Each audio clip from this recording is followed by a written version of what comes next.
Thank you for joining us at this hour. I'm Eric Njoka. Let's begin this broadcast with the headlines.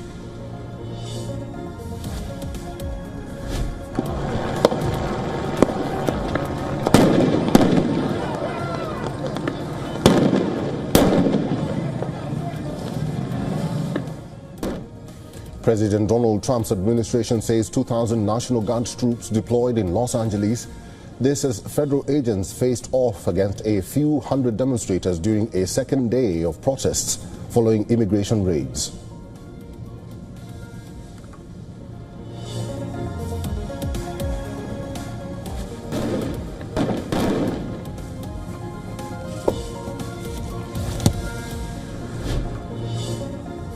Colombian presidential contender Miguel Uribe undergoes successful surgery after shooting. He was shot twice in the head, once in the knee during poll campaigning.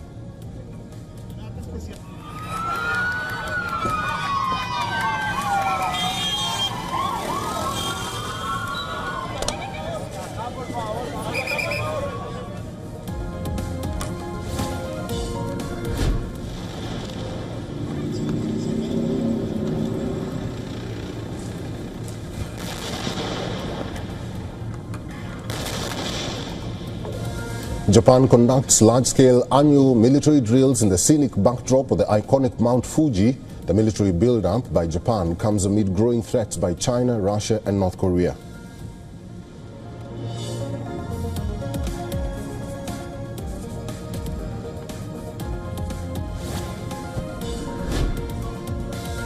Israel Army says or accused the spokesperson for Gaza's civil defense, a rescue group operating in the war-ravaged Palestinian territory, of being linked to Hamas. This allegation has been denied.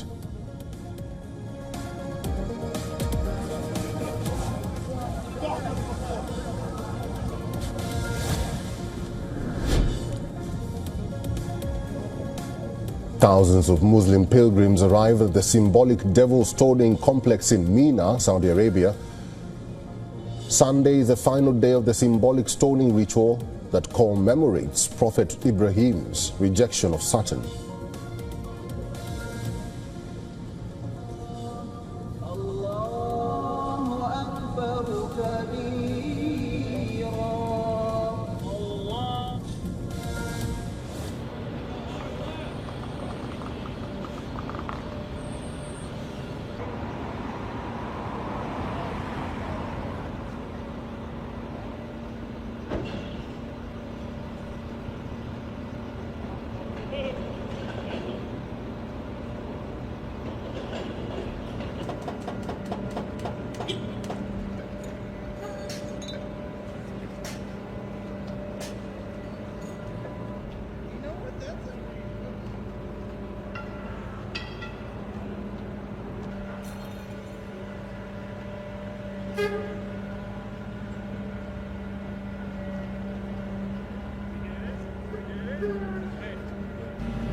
It's World Oceans Day today, and South Africa has taken a landmark initiative to save the critically endangered African penguins. The aquatic flightless bird, known for its endearing waddle and striking black and white plumage, is facing an alarming population decline. The South African government has introduced a 10-year agreement to establish no fishing zones around 6 key breeding sites of the penguins. Overfishing of their primary food sources, sardines and anchovies, alongside increased maritime traffic and port development, have made their fight for survival even more difficult. Found along the coasts of Namibia and South Africa, African penguins are small, flightless birds standing just 24 to 27 inches tall and weigh up to 4 kilograms. Unfortunately, their population has plummeted by an astounding 97%, declining by about 8% each year. Today, fewer than 19,800 mature individuals remain, with only 9,900 breeding pairs. Without immediate intervention, these seabirds could vanish from the ocean forever. It is feared that by 2035, African penguins will be extinct in the wild. As a result, the International Union for Conservation of Nature has listed this species as critically endangered.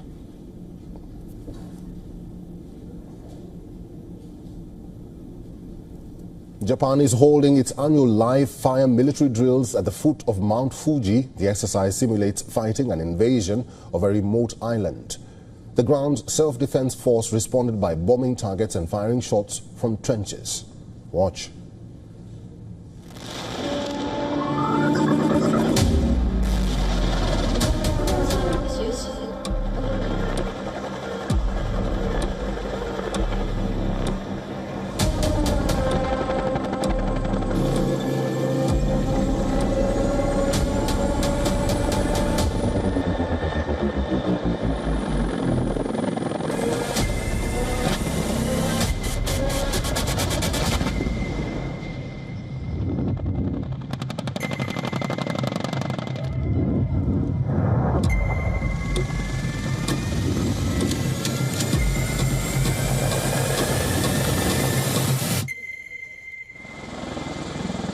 Focus now as the U.S.-Iran nuclear talks remain in limbo.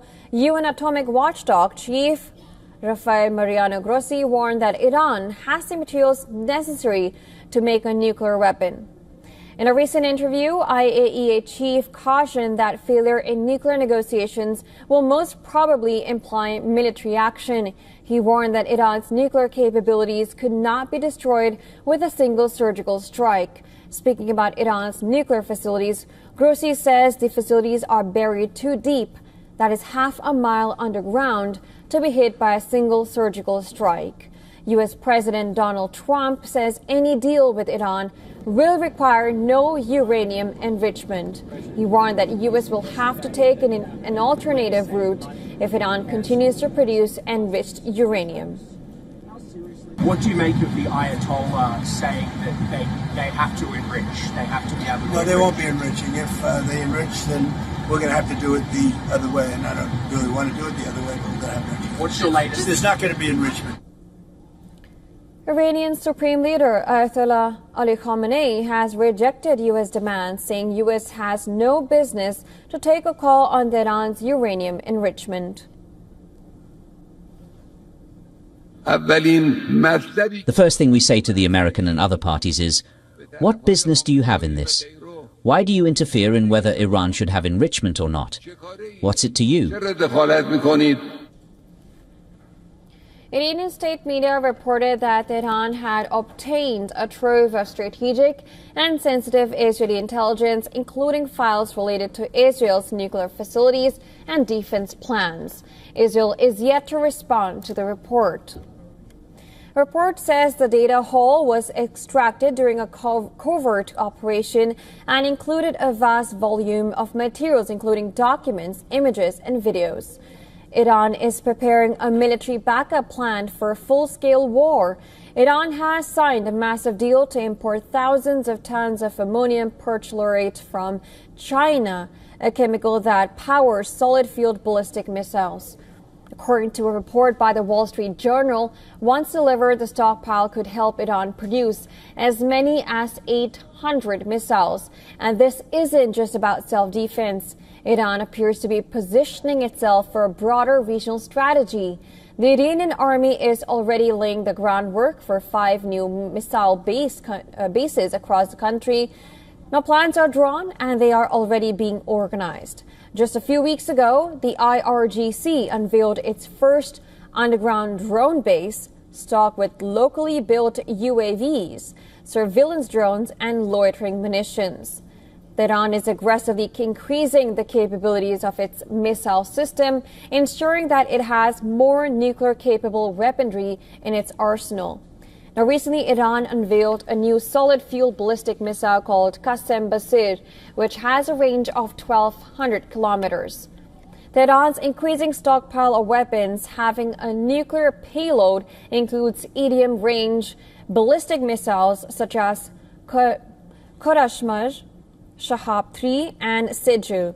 It also includes intermediate-range missiles such as Emad and Ghadr. Iran's defense minister Aziz Nasirzadeh says Tehran is ready to defend itself in case of any attack. As India marks 1 month of Operation Sindoor, more details have emerged about the weaponry used and the scale of damage inflicted on Pakistan. According to a report by the Hindustan Times, Indian fighter jets, surface-to-air missiles and the S-400 air defense system downed at least 4 Pakistani fighter jets and 2 large aircraft, possibly 1 C-130J and 1 Saab 2000 airborne early warning system. The report also indicates that at least 2 Pakistani F-16 fighter jets may have been partly damaged during India's retaliatory strikes on Pakistani air bases. Now, according to the report, India also destroyed 1 Chinese LY-80 fire radar, 2 ANTPQ-43 automatic tracking radars, 1 fire unit of HQ-9 radar, which is the Chinese equivalent of the Russian S-300 air defense radar systems. According to the report, India fired 19 BrahMos supersonic cruise missiles and Scalp subsonic cruise missiles at Pakistani air bases. In retaliation, Pakistan fired Turkish-built YIHA or YIHA loitering ammunition, which was either jammed by India or downed by its air defense systems. Even the Fatah-1 rockets fired by Pakistan were either off the mark or intercepted by air defense systems. The report further states that the LET headquarters in Muridke was hit by 4 to 5 Crystal Maze missiles, while the Jaish-e-Mohammed headquarters was hit by 6 Scalp missiles launched from Rafale fighter jets.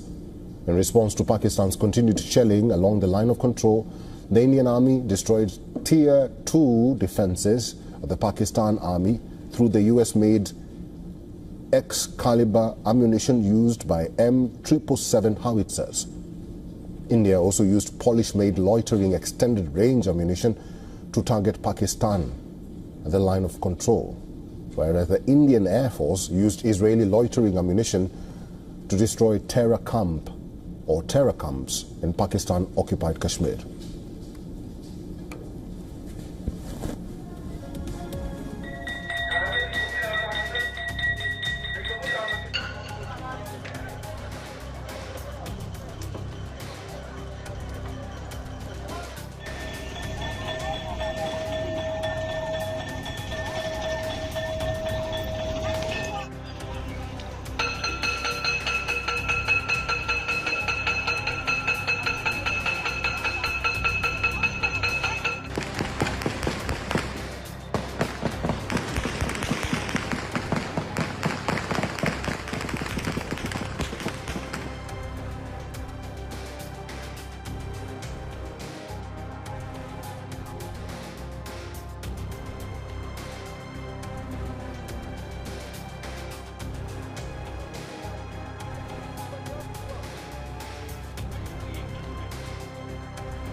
get to be slowly 40 and then snap hard the marathon.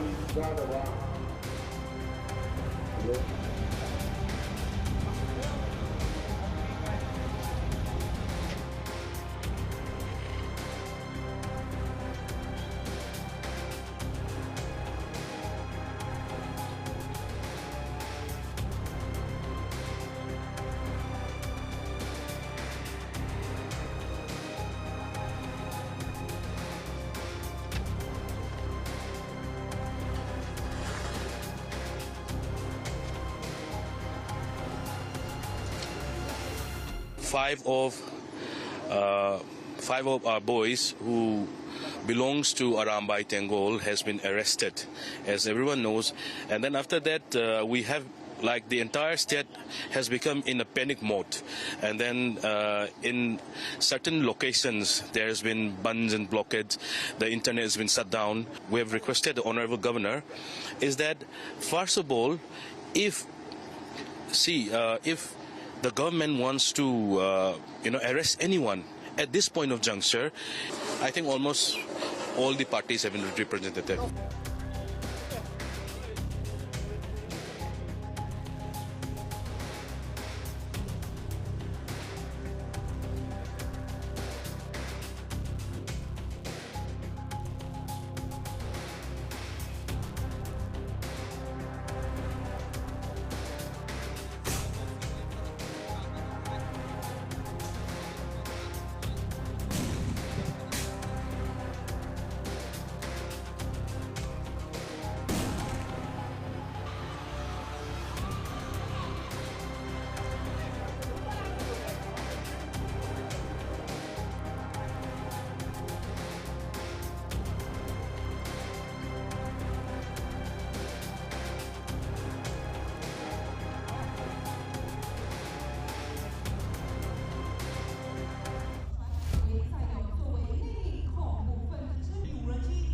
近年来，国际地缘政治变化快速，极端气候频繁，台湾更面临到来自中国持续不断的灰色侵扰，而我们的海巡同仁始终站在第一线，坚定执法。